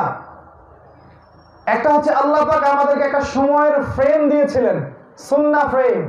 ওই যে চাঁদ, ওই যে সূর্য। এখন চাঁদের ক্যালেন্ডার কেউ ফলো করে না, আর ওই সূর্যের সাথে কারো দিন রাত যাচ্ছে না। আমাদের যুব সমাজকে দেখবেন সূর্যের সাথে চলে না, পশ্চিমা সময়ের সাথে চলে। ঘুমায় 2টায়, ঘুম থেকে ওঠে 10টায়, 12টায়, 1টায়। ওদের দিনটা দেখবেন 5 ঘন্টা 6 ঘন্টা, সময়ের বরকত চলে গেছে। এদের দিন যাবে 1 ঘন্টার মতোই। আরেকটা কারণ আছে, আমরা নিয়মিত কোরআন তেলাওয়াত করি না। যদি আমরা নিয়মিত কোরআন তেলাওয়াত করতাম তাহলে আমাদের সময় বরকত হতো, সময় দ্রুত চলে যেত না। আজকেও যারা প্রতি মাসে একবার করে কোরআন খতম দেয়, যারা আছে, অনেক মানুষ দেয়, প্রতিদিন 1 পারা করে কোরআন পড়ে, ওদের জীবনটা এত দ্রুত চলে যাচ্ছে না, ওদের সময়ে বরকত আছে আল্লাহর পক্ষ থেকে। দেখবেন, খেয়াল করে। এগুলো কোনো বোগাস কথা বলছি না। আপনি আজকে থেকে শুরু করেন, মাসে 1টা করে খতম দেন, দেখবেন আপনার সময় অন্যদের সময়ের মতো যাবে না। আপনার সময় একটা বারাকা আসবে, আপনি অল্প সময়ে অনেক কাজ করতে পারবেন ইনশাআল্লাহ তাআলা। আমাদের যুব সমাজ রাসূল সাল্লাল্লাহু আলাইহি ওয়াসাল্লামের সুন্নাহ অনুযায়ী চলছে না, এই জন্য সময় বারাকা উঠে গেছে। নবী যেটা বলেছেন কিয়ামতের সাইন, নিদর্শন এটা। তিনি আরো বলেছেন যে কিয়ামতের আগে আগে বেশি বেশি রোগ ব্যাধি ছড়াবে, ভূমিকম্প ছড়াবে, রোগ ব্যাধি ছড়াবে, মহামারী ছড়াবে। তিনি এমন ভাবে বলেছেন মুতালুন শাদীদ, ব্যাপক বড় মহামারী ছড়াবে এবং এখানে প্রচুর মানুষ মারা যাবে। একটা হাদিসে পাওয়া যায় যে পৃথিবীর 3 ভাগের 1 ভাগ মানুষ এইসব রোগ ব্যাধিতেই মারা যাবে, নাউযুবিল্লাহ। পৃথিবীর 3 ভাগের 1 ভাগ মানুষকে মেরে ফেলা হবে, যুদ্ধ বিগ্রহের মধ্য দিয়ে 1 ভাগ মানুষ মারা যাবে, অল্প কিছু মানুষ বাকি থাকবে সামনের দিনগুলোতে। নবী করিম সাল্লাল্লাহু আলাইহি ওয়াসাল্লাম বলেছেন, আখিরুজ জামানের বড় সাইন হচ্ছে মাদকদ্রব্য। সমাজে যেদিকে তাকাবেন দেখবেন মানুষ মাদক খাচ্ছে। আমি গুটিয়ে নিচ্ছি লেকচারটা। নবী সাল্লাল্লাহু আলাইহি ওয়াসাল্লাম আরো বলেছেন, সমাজে আলেমের সংখ্যা কমতে থাকবে, বক্তার সংখ্যা বাড়তে থাকবে। যেদিকে তাকাবেন বক্তা আর বক্তা, বক্তা আর বক্তা। প্রকৃত রিয়েল আলেম স্কলারকে খুঁজে পাবেন না। তিনি বলেছেন, মানুষ তখন জাহেলদেরকে আলেম হিসেবে গ্রহণ করবে এবং তারা নিজেরাও পথভ্রষ্ট হবে, জনগণকেও পথভ্রষ্ট করবে। আপনার নবী আরো বলে গেছেন, সত্যবাদী ব্যক্তিকে মিথ্যাবাদী বলা হবে আর মিথ্যাবাদী ব্যক্তিকে সত্যবাদী বলা হবে। সবচেয়ে আমানতদার ব্যক্তিকে বলা হবে খেয়ানতকারী। সমাজের সবচেয়ে খেয়ানতকারী ব্যক্তিকে বলা হবে পরম আমানতদার। যাদের নেতৃত্ব দেওয়ার কোনো যোগ্যতাই নাই তারা নেতৃত্ব দিবে, ধর্মীয় ক্ষেত্রেও এবং সামাজিক ক্ষেত্রেও। এবং যারা সত্যিকারের মুত্তাকি, পরহেজগার, স্কলার, আলেম ওলামা মানুষ, তাদেরকে আপনি সমাজে খুঁজে পাবেন না। তাদেরকে সমাজ থেকে অন্য কোথাও নিয়ে যাওয়া হবে, আপনি ওদেরকে দেখতেও পারবেন না কখনো। আপনার নবী আরো বলে গেছেন, পারিবারিক কাঠামো ভেঙে যাবে। সম্পত্তির কারণে সন্তান মাকে হত্যা করবে, সন্তান বাবাকে হত্যা করবে, প্রতিবেশী প্রতিবেশীকে হত্যা করবে, ভাতিজা চাচাকে হত্যা করবে, সামাজিক সম্পর্কের অবক্ষয় ঘটবে। সাহাবীরা বললেন, ওই সময় কি আমাদের আকল চলে যাবে? আমাদের কি কোনো জ্ঞান বুদ্ধি থাকবে না ইয়া রাসূলুল্লাহ? তিনি বলছেন, ওরকমই হবে। ওই সময় মানুষগুলো নিজেদেরকে অনেক বড় কিছু মনে করবে, কিন্তু তারা আসলে কিছুই না। নবী করিম সাল্লাল্লাহু আলাইহি ওয়াসাল্লাম আরো বলেছেন যে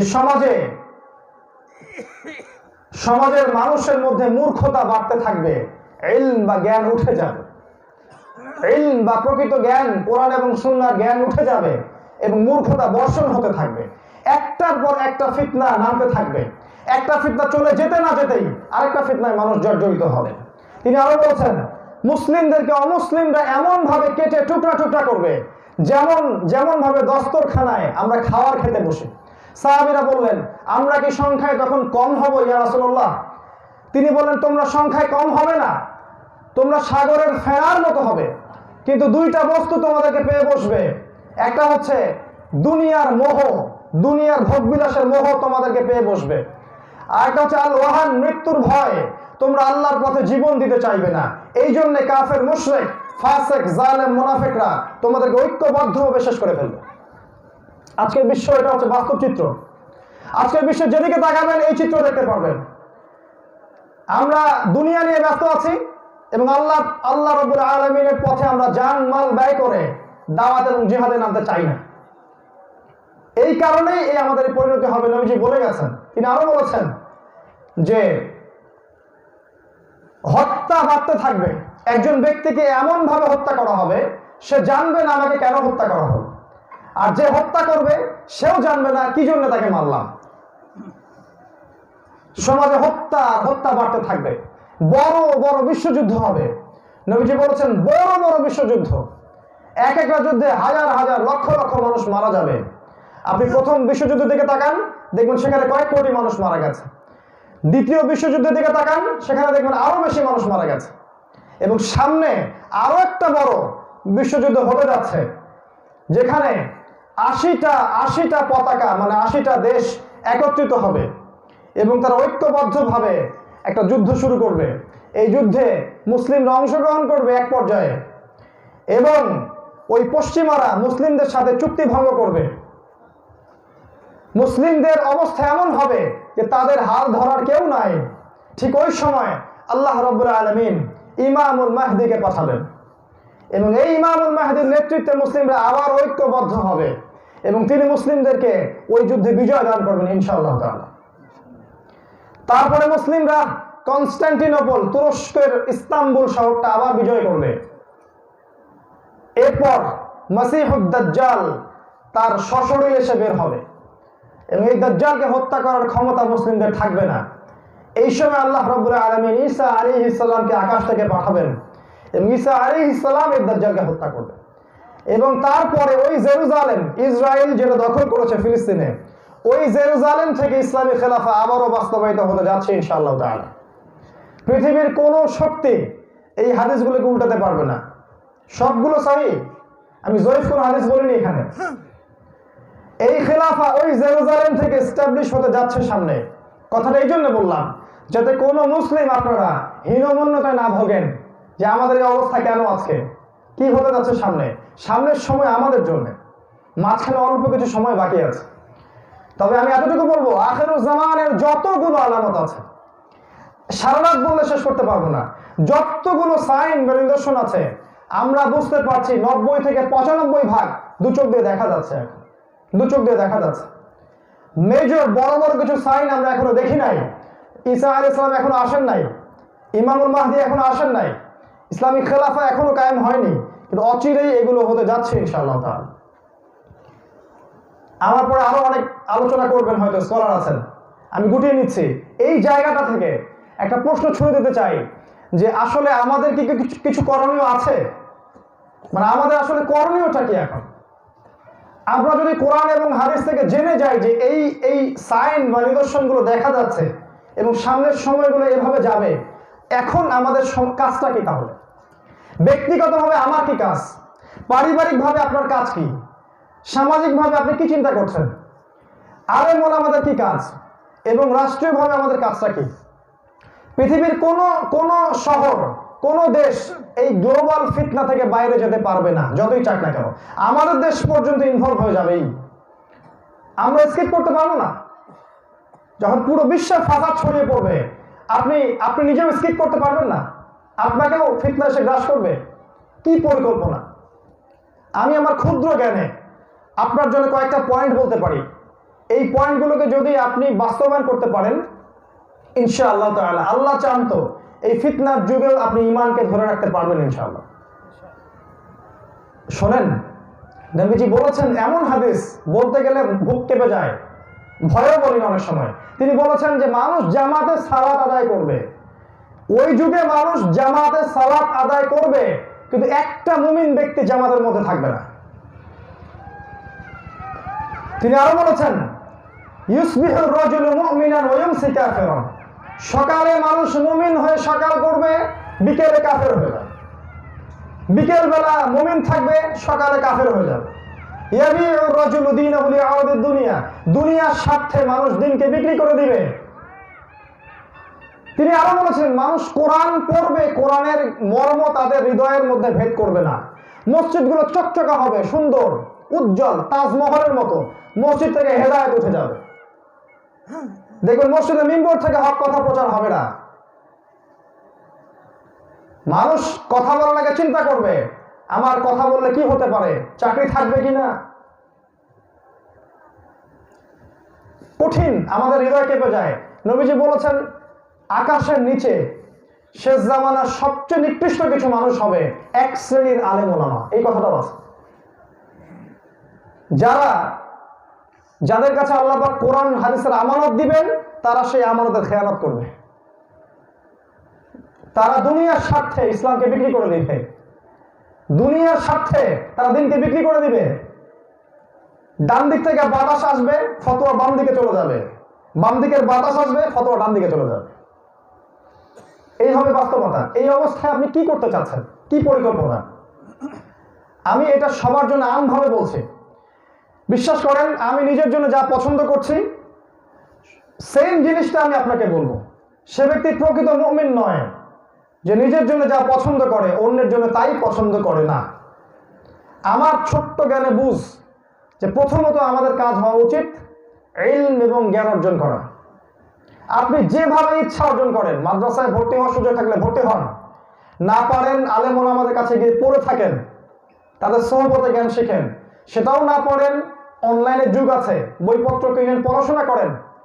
এই জ্ঞান অর্জনটা প্রত্যেকটা মুসলিমের উপরে ফরজ। এটা শুধু আমাদের আলেম ওলামাদের কাজ নয়, এটা প্রত্যেকটা মুসলিমের উপর ফরজ।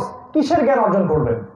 যেই স্কুল কলেজ ইউনিভার্সিটি পড়ে 30 বছর পড়াশোনা করার পরেও আপনি 30টা কোরআনের আয়াত জানেন না, আমি বলবো এই পুরো সিস্টেমটাই দাজ্জালের তৈরি করা।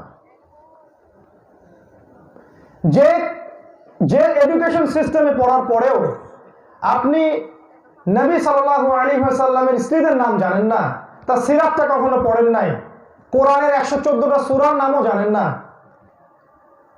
কয়টা ওযুর ফরজ তাও জানেন না, নামাজের আরকান আহকাম কি তাও জানেন না, যাকাত কখন ফরজ হয় জানেন না, ইসলামের বেসিক জিনিসগুলো জানেন না, তাহলে এই সিস্টেমটা যে আমাদের ধ্বংস করার জন্য তৈরি করা হয়েছে এটা বোঝানোর কি অবকাশ আছে? আমাদের হৃদয়ের চোখটা অন্ধ হয়ে গেছে। আর আমাদের পিতামাতারাও শুরু থেকেই বাচ্চা জন্মের পরেই পিঠে সিল মেরে দিল এটা ডাক্তার হবে, এটা ইঞ্জিনিয়ার হবে, ওর মেধা থাক বা না থাক টেনে হিসেবে ওইদিকে পড়াইতেই হবে। আমরা বলছি না সে ডাক্তার হবে না, সে ইঞ্জিনিয়ার হবে না। আপনি আপনার সন্তানের প্রতিভা অনুযায়ী তাকে নিয়ে যান, পরিবারের সবচেয়ে কম মেধাবী ছেলেটাকে মাদ্রাসায় দেন, আর সবচেয়ে ভালো মেধার ছেলেটাকে আপনি সেকুলার লাইনে পড়াচ্ছেন। আর দিন শেষে বলেন আলেম ওলামা কিছুই বোঝে না। তারপরে আপনার সবচেয়ে ভালো ছেলেটাকে ইসলামিক লাইনে কেন দিলেন না? কোন সিস্টেমে পড়াশোনা করাচ্ছেন যেখানে পড়াশোনা করার পরে সে ইসলামের বেসিক জিনিস জানে না? একটা ইউনিভার্সিটি আমাকে দেখান যেখানে রাসূলুল্লাহ সাল্লাল্লাহু আলাইহি ওয়াসাল্লামের সিরাতকে বাধ্যতামূলক করা হয়েছে, দেখান একটা ইউনিভার্সিটি দেখান। লাকাদ কানা লাকুম ফি রাসূলিল্লাহি উসওয়াতুন হাসানা, তার মাঝে সবচেয়ে সেরা আদর্শ আছে। এই উসওয়াতুন হাসানা নিয়ে কোনো ডক্টরেট থিসিস আছে? একটা ইউনিভার্সিটি দেখান আমাকে, একটা কলেজ দেখান, একটা বিশ্ববিদ্যালয় দেখান যেখানে কোরআনকে বাধ্যতামূলক সাবজেক্ট করা হয়েছে। কোরআনে কোনো মূল্য নাই। ইংলিশ বাধ্যতামূলক করেছি আমরা 7 বছর, ইংলিশ ওটা না শিখলে আমার কবর আর পার হচ্ছিলাম না। ইংলিশ না শিখলে আমার কবরের প্রশ্নোত্তরে পার পাচ্ছিলাম না, তাই না? কোরআন বাধ্যতামূলক ছিল না, সিরাত বাধ্যতামূলক ছিল না। জ্ঞান অর্জন করুন। জ্ঞান অর্জন করার জন্য আমি কয়েকটা সাবজেক্ট বলে দেই। প্রথমে কোরআন পড়বেন, তারপরে হাদিস পড়বেন, রাসূল সাল্লাল্লাহু আলাইহি ওয়াসাল্লামের সিরা পড়বেন, ইসলামের ইতিহাস পড়বেন, জিও পলিটিক্স মানে বর্তমান বিশ্ব সম্পর্কে জ্ঞান রাখবেন, অর্থনীতি পড়বেন, অর্থনীতি, পলিটিক্যাল সায়েন্স পড়বেন, এটা দরকার আছে। এই সাবজেক্টগুলো, দর্শন এটাও পড়বেন। এই সাবজেক্টগুলো একসাথে করে যদি আপনি আগান, ইনশাল্লাহ দেখবেন আপনি যখন কথা বলবেন ওই নাস্তিকরা, ইসলাম বিরোধী শক্তিরা, ওই কুফফার, ওই ফাসেক জালেমরা আপনার সামনে জ্ঞান দিয়ে যুদ্ধ করতে ভয় পাবে। আপনার সামনে দাঁড়ানোর আগে 10 বার চিন্তা করবে যে তার মধ্যে সেই জ্ঞান আছে যেই জ্ঞান আমার মধ্যে নাই। কোরআন সুন্নাহর ভিত্তি নিয়ে আপনি অন্য জ্ঞান অর্জন করুন এবং জ্ঞান তাত্ত্বিক যুদ্ধে নেমে যান। আমাদের এখন অসম যুদ্ধ চলছে, অসম যুদ্ধ। একটা জায়গায় সসম যুদ্ধ আছে, জ্ঞানের যুদ্ধ। এখনো জ্ঞান দিয়ে যুদ্ধ করার প্রেক্ষাপট খোলা আছে। অতএব প্রথম কাজ জ্ঞান অর্জন করুন। 2 নম্বর, জ্ঞান অনুযায়ী আমল করুন। প্রিয় ভাইরা, জেনেছেন আমল করুন। একটা দিন একটা রাত অপচয় করবেন না। স্পেশালি যুবক ভাইদেরকে বলবো, শয়তানের ধোকায় পড়বেন না। শয়তান ধোকা দিবে, আমি অনেক জানি, আমার জানার দরকার নাই। শয়তান ধোকা দিবে, আমার দ্বারা হবে না। শয়তান ধোকা দিবে, আমার অনেক সময় পড়ে আছে, পরে শিখে নিব। শয়তানের এই ধোকায় পড়বেন না। আপনি অঙ্ক করেন, আজকে খুতবায় বলেছিলাম, একটা অঙ্ক করেন। আপনার আয়ু যদি হয় 60 বছর, আপনার হায়াত বাকি আছে বড় জোর 20-30 বছর। এই 30 বছর যদি বাকি থাকে, তার 10 বছর আপনি কাটাবেন দুনিয়াবি কাজে, বাকি থাকে 20 বছর। শেষের 10 বছর কিছু করতে পারবেন না, বার্ধক্যে চলে যাবেন, চাইলেও মসজিদে যাইতে হয়তো পারবেন না। 10 বছর বাকি থাকে যৌবন। এই যৌবনের 10 বছর আপনার কি প্ল্যান, কি পরিকল্পনা, কি চান, কি করতে চান আপনি? কাগজ কলম নিয়ে পরিকল্পনা করে আগান, একটা দিন অপচয় করবেন না। এই উম্মাহকে কিছু দিয়ে যাওয়ার চেষ্টা করেন। এই উম্মাহর অবস্থা আজকে ভালো না। আপনি যদি আল্লাহকে ভালোবেসে থাকেন, রাসূলকে ভালোবেসে থাকেন, এই উম্মাহকে ভালোবাসতে হবে। যদি উম্মাহকে ভালো না বাসে, আল্লাহ পাক কি বলেছেন শুনুন। আল্লাহ পাক বলেছেন ইউআযিবকুম আযাবান শাদীদা, আল্লাহ পাক তোমাদেরকে প্রচন্ড রকম শাস্তি দিবেন। ইয়াস্তাবদিল কওমান গায়রাকুম, আল্লাহ পাক তোমাদেরকে সরিয়ে দিবেন, অন্য কওমকে তোমাদের জায়গায় নিয়ে আসবেন। সুম্মা লা ইয়াকুনু আমসালাকুম, এরা তোমাদের মতো হবে না। অতএব আমল করুন জানা অনুযায়ী, উম্মাহকে কিছু দিয়ে যান। 3 নাম্বার, আদর্শ পরিবার গঠন করুন। বিয়ে শাদী করুন, হালাল রিজিক তালাশ করুন, আদর্শ পরিবার গঠন করে ফেলুন। দুনিয়া কোথায় চলে যায় যাক, আপনার পরিবারের মধ্যে যেন শিরক না ঢুকে, বেদাত না ঢুকে, কুফর না ঢুকে, হারাম না ঢুকে। পরিবার হবে শক্তিশালী, পরিবারে খাস পর্দা থাকবে। সালাত নাই, পরিবারে ভাত নাই। নামাজ নাই, পরিবারে ভাত বন্ধ। পরিবারের লোকজন সকালবেলা কোরআন পড়ে না, সকালের নাস্তা বন্ধ করে দিবেন। কোরআন নাই, হাদিস নাই, তালিম নাই, আল্লাহ রাসূল নাই, পরিবারে কঠোর হয়ে যাবে। কিছু কিছু সময় কঠোর হতে হয়, সবসময় নরম হলে চলে না। পরিবার কঠোরভাবে আপনি মেনটেন করেন, কারণ পরিবারই আপনার জান্নাত, নাহলে পরিবারই আপনার জাহান্নাম। আমাদের নবীজিকে আল্লাহ পাক বলেছেন এবং আমাদেরকেও বলেছেন সূরা তাহরিমের 6 নম্বর আয়াতে, কু আনফুসাকুম ওয়া আহলিকুম নারা, নিজে জাহান্নামের আগুন থেকে বাঁচো, তোমার পরিবার বর্গকে জাহান্নামের আগুন থেকে বাঁচাও। আমার ছোট্ট একটা মেয়ে আছে, এই মেয়েটা আল্লাহ না করুক যদি সামনে একটা গর্ত থাকে, একটা আগুন জ্বলছে, ও বলছে আমি বাবা ওখানে লাফ দিব, আপনি কি বলবেন দে লাফ দে? আপনার ছোট্ট একটা বাচ্চা আছে, ছাদ থেকে লাফ দেওয়ার চেষ্টা করছে, আপনি কি বলবেন দেখ লাফ দেখ? সে যদি বলবে না আমি লাফ দিবই, এটা আমার ব্যক্তি স্বাধীনতা, আমি লাফ দিবই, আপনি জোর করে ওকে টেনে নিয়ে আসবেন, একটা থাপ্পড় দিয়ে হলে ওকে সরাই দিবেন না? আল্লাহ বলছেন তোমার পরিবার বর্গকে জাহান্নামের আগুন থেকে বাঁচাও। ওরা জাহান্নামের দিকে যাচ্ছে আর আমরা দিব্যি ভাবছি আমি তো 5 ওয়াক্ত নামাজ পড়ি, তাহাজ্জুদ পড়ি, কোনো সমস্যা নাই। আরে কত তাহাজ্জুদ গুজার মানুষের মেয়ে ন্যাংটা হয়ে বাইরে ঘুরে বেড়াচ্ছে, দেখেন কত তাহাজ্জুদ গুজার মানুষের বউ ওই যে সুদী সমিতিতে কাজ করছে। কত মানুষ আল্লাহর পথে সফর দিচ্ছেন, আপনার ছেলেই নামাজ পড়ে না। পরিবারে তো আগে ইসলাম কায়েম করুন। হ্যাঁ, এটা ঠিক যে পরিবারে অনেক লোক কথা নাও শুনতে পারে, সেটা অন্য বিষয়। নূহের মতো ছেলে হতে পারে, লূত আলাইহিস সালামের মতো স্ত্রী হতে পারে, কিন্তু আমরা কতটুকু চেষ্টা করেছি এটা হচ্ছে বড় কথা। পরিবারকে ইসলামিক মূল্যবোধে গড়ে তুলুন। আল্লাহ পাক আপনাদের প্রত্যেকের পরিবারকে জান্নাতের টুকরা বানিয়ে দিন, আমিন। 4 নাম্বার, হালাল রিজিক তালাশ করুন। আমি সুদের কথা বলেছি, আপনাকে যদি ভাই শশা বিক্রি করে খেতে হয়, আপনাদের লটকো বিক্রি করে খেতে হয়, খান, তারপরে হারাম কোন রিজিকের দিকে যাবেন না। একটা টাকা আপনার রিজিকের মধ্যে যদি সুদের চলে আসে, ঘুষের চলে আসে, জবরদস্তি করে নিয়েছেন, হারাম ভাবে উপার্জন করেছেন, আত্মসাৎ করেছেন, বা সরকারের ট্যাক্স ফাঁকি দিয়ে নিয়েছেন, দুর্নীতি করেছেন, বিশ্বাস করেন ওই টাকার নামাজ তো দূরের কথা, হজমরাও কবুল হবে না। এটাই ফতোয়া। হারাম রিজিকের ইবাদত আল্লাহ পাক কবুল করেন না, সোজা কথা। আল্লাহ পাক বলেন ইন্নাল্লাহা তাইয়্যিব লা ইকবালু ইল্লা তাইয়্যিব, আল্লাহ পাক পবিত্র, পবিত্র রিজিক ছাড়া তিনি দোয়া কবুল করেন না। একজন মুসাফির যদি দোয়া করে, দোয়া কবুল হয়ে যায়। ওই মুসাফিরেরও যদি কাপড় পানীয় হারাম হয়, তার দোয়া কবুল হবে না। রিজিক হারাম না হালাল ভালো করে চিন্তা করেন। নবীজি বলেছেন শেষ জামানায় মানুষ হালাল হারামের মানদণ্ড মেনে চলবে না। কোন উৎস থেকে সে রিজিক নিচ্ছে এই পরোয়াই মানুষ করবে না।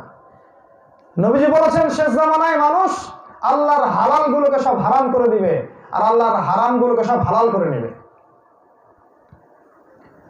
হালাল রিজিক তালাশ করুন। আপনি ছোট চাকরি করেন, কোনো সমস্যা নাই, ছোট্ট ব্যবসা করেন, কোনো সমস্যা নাই, কৃষিকাজ করে খান, কোনো আপত্তি নাই ভাই। দুনিয়া 2 দিনের, সবাই চলে যাব, অল্প কয়েকদিনের কষ্ট। কিন্তু হারামে যুক্ত হয়ে আপনি যদি সম্পত্তি আত্মসাৎ করে নেন, জমি দখল করে খান, সুদের টাকা ঢুকান, ঘুষ নেন টেবিলের নিচ দিয়ে, দুর্নীতি করেন, কর ফাঁকি দেন, বিশ্বাস করেন পরকালে কঠিন শাস্তি অপেক্ষা করছে। মানুষের হক বড় কঠিন হক। যখন কিয়ামতের মাঠে মানুষ উঠবে, মানুষ দেখবে প্রচুর নেকি, উহুদ পাহাড়ের সমান সব নেকি। আল্লাহ রাসূল বলছেন জানো এরা হচ্ছে খুব মিসকিন। ইয়া রাসূলুল্লাহ, মিসকিন কি জিনিস? তিনি বলছেন এরা অনেক নেকি নিয়ে উঠবে, কিন্তু দেখবে মানুষ অপেক্ষা করছে। কারো টাকা মেরে খাইছে, কারো ঋণ নিয়ে শোধ করে নাই, কারো সম্পত্তি আত্মসাৎ করছে, কারো জমি মেরে খাইছে। মানুষের হক ছিল, ওরা হক নেয়ার জন্য দাঁড়ায় থাকবে, আমাদের হক দাও, ফেরত দাও। তখন নিজের নেকি থেকে ওদেরকে নেকি দিয়ে দিয়ে শোধ করতে হবে। নিজের নেকি থেকে, আপনার হজ উমরা সব নেকি থেকে ওকে নেকি দিয়ে দিয়ে শোধ করতে হবে। দিতে দিতে যদি নেকি শেষ হয়ে যায়, আল্লাহ রাসূল বলছেন ওদের গুনাহ এই ব্যক্তির আমলনামা চাপিয়ে দেওয়া হবে না, নাউযুবিল্লাহ। এরপর এই ব্যক্তি যাবে জাহান্নামে, ওরা যাবে জান্নাতে। এই হলো আল্লাহর হিসাব। মনে করবেন না যে ওই জিনিসগুলা দুনিয়াবী বিষয়, দুনিয়াবী বিষয় আমি যা ইচ্ছা তাই করলাম আর এদিকে আমি নামাজ পড়লাম, রোজা রাখলাম, তাহাজ্জুদ পড়লাম। জি না, নামাজও পড়েন, সুদও খান, রোজাও করেন, ঘুষও খান, হজও করেন, দুর্নীতিও করেন। আফাতুমিনুনা বিবাদিল কিতাব ওয়া তাকফুরুনা বিবাদ, কিতাবের কিছু অংশ মানো, কিছু অংশ মানো না। এটা করবেন না। হালাল রিজিক তালাশ করুন। 5 নাম্বার, আপনার সন্তানদেরকে আদর্শ ইসলামিক মূল্যবোধে বড় করুন। আমরা একসময় থাকবো না ইনশাআল্লাহ। আমাদের বিশ্বাস আল্লাহ ভালো জানেন। আমাদের মত, আমাদের বিশ্বাস আগামী 20, 30, 40 বছরের মধ্যে এই পুরো বিশ্বের প্রেক্ষাপট চেঞ্জ হয়ে যাবে ইনশাআল্লাহ। এর মধ্যে ইমামুল মাহদিও চলে আসতে পারেন, ঈসা আলাইহিস সালামও চলে আসতে পারেন। আপনার বাচ্চাদেরকে মানুষ করে যান। বাচ্চাকে কি খাওয়াচ্ছেন খেয়াল রাখেন, শারীরিকভাবে সুঠাম করে মানুষ করেন, দ্বীনি ইলম শিক্ষা দেন, কঠিন অনুশাসনে মানুষ করেন, যেন এরা প্রত্যেকে আল্লাহর পথে মুজাহিদ হতে পারে। আপনি কবরে শুয়ে শুয়ে নেকি পাবেন ইনশাআল্লাহ। ওই মিডিয়ার গোলক ধাঁধায় পড়বেন না। নবীজি বলেছেন শেষ জামানায় সত্যকে মানুষ মিথ্যাকে সত্য বলবে। এটার কাজটা করবে মিডিয়া। রাতকে দিন বানাবে, দিনকে রাত বানাবে। ওদের ধোকায় পড়ে বাচ্চাকে নষ্ট করবেন না। খুবই কনসিয়াস থাকেন বাচ্চার ব্যাপারে। আপনার বাচ্চাকে নিয়ে আপনার স্বপ্ন বোনা উচিত। আমার বাচ্চা হবে আমার সামনের আগামী প্রজন্মের মুজাহিদ ইনশাআল্লাহ।